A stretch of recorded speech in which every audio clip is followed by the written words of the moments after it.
Newsbrief. Capcom's well-received Resident Evil 2 remake has shipped 3 million copies worldwide in 5 days. The survival horror title launched on Xbox and PlayStation 4 on January 25th. More than 20 years after the original hit shelves way back in 1996, that original release went on to achieve cumulative sales of 96 million units, making it the 4th best-selling game in the Resident Evil franchise. It remains to be seen whether the remake, which was built entirely from the ground up for current-gen machines, using Capcom's in-house Red engine, initially created for Resident Evil 7, will surpass that total. But it's already off to a strong start. NP, this was originally posted on Medium.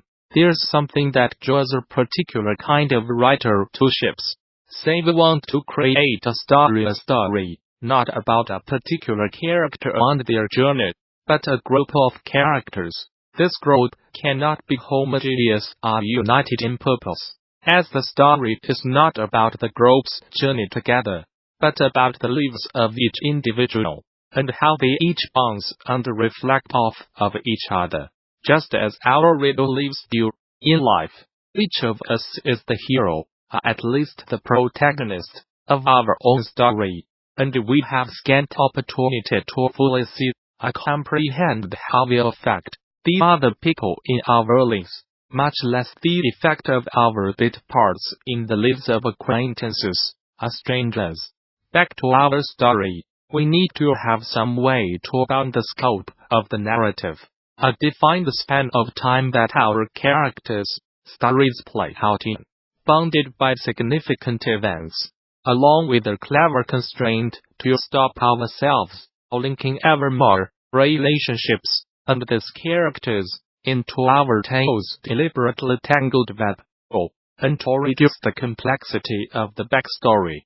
Let's ensure that there are at least several distinct groups among the characters that do not know each other when the story starts, so that a reader can meet each of our characters through the eyes of another. These groupings will also make it easier for the reader to remember each character among the ensemble. A journey on a ship, preferably in a time before modern communication technologies, fits all these criteria perfectly, and it's how you end up with, say, Katherine Anne Porter's fascinating 1964 novel Ship of Fools.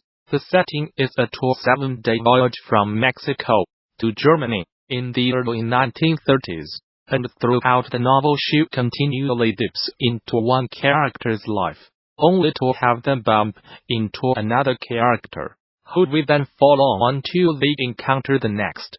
While Ship of Fools never lived up to the incredibly high expectations of the public, Porter was a renowned author of short stories, and had famously been working on the novel for decades. It succeeds at portraying people that are, in Porter's words, alive and real, through this format of interwoven, co-linear stories. It's this same goal that drives my current work on Wayward Strand, and could provide some explanation for the setting and perspective of Lucas Pope's brilliant new game, Return of the Obra Dinn. I played Obra Dinn this past weekend, and as soon as I finished it I could not stop thinking about its structure, its perspective, the stories it tells.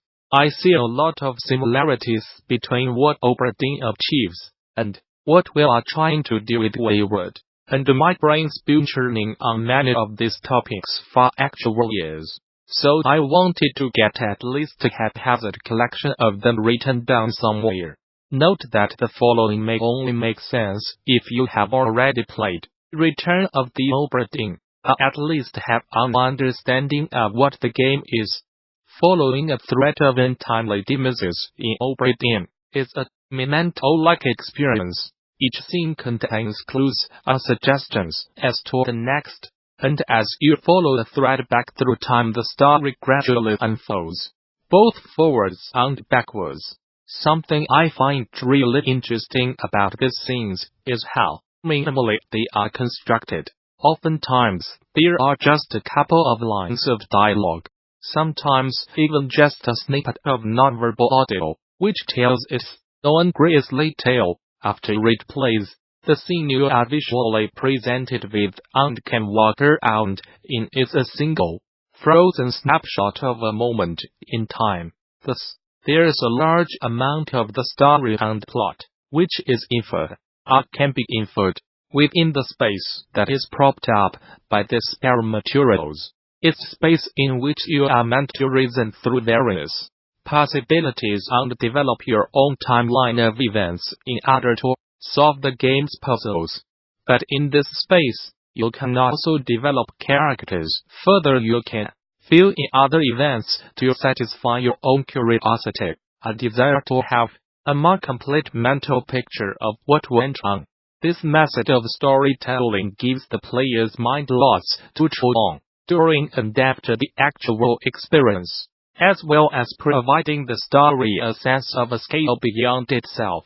The implicit, gray space elements that are created from the explicit scaffolding create an impression that there is more to what's going on than just what you see or hear or even put together yourself.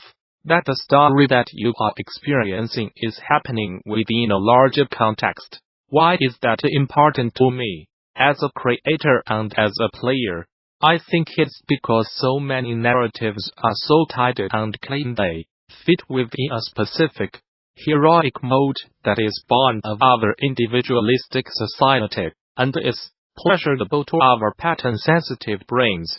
But that's not how life works, at least most of the time, and stories told within that mode, while powerful, neglect so many aspects of real life that I think are important and exciting to explore in fiction. When following a thread of these vignettes of death, while each scene focuses on a different character, the scenes often are co-linear within the timeline of the narrative.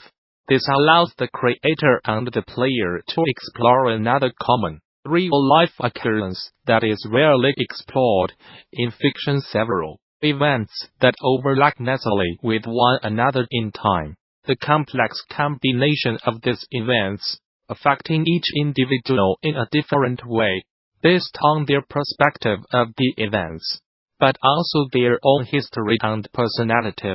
The rarity of this phenomenon in stories correlates with our limited understanding of it in our lives, and co-linear storytelling through interactive media is an exciting way to explore it. This is also the case for several other real-life phenomena rarely explored in fiction.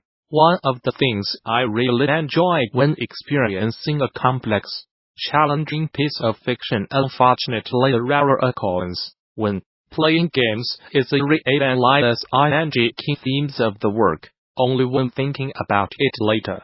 While producing a work that achieves this is admirable. For me, it's not really about the genius of the artist. It's just a natural outcome of consistently thought-provoking work. With return of the Obra Dinn, what crystallized for me upon reflection is that the story and the experience is very much a meditation on death, not the dread of death, or the concept of death, but specifically the fact of death. The game is comprised of dozens of scenes, depicting the exact moment that life, as we understand it, leaves the bodies of each of the ship's inhabitants. Through this meditation, it expresses the equality of death. It comes for everyone, and everyone is reduced to nothingness by it. It does this in concert with exploring the inequality of life, with both characters scapegoated and executed for crimes they did not commit, or poor lower-class characters being assigned dangerous tasks at the whim of their masters. It also feels like an exploration of a familiar paranoia around the particularities of death, a persistent feeling that our bodies are soft and delicate things in a world of sharp, heavy, fast-moving objects. How many times has each one of us been meters, an mm away from our heads being squished, our organs poked, bodies torn apart, burned, drowned. There's a morbid satisfaction in examining and noting down the particulars of each death thing scratches an itch to further our understanding of death itself, to try to avoid it, or to try to prepare for it. It's not really going to matter after the fact. In designing the puzzles within the game, it was not strictly necessary to include specifying the exact cause of each character's expiration, but it's a critical element within the whole.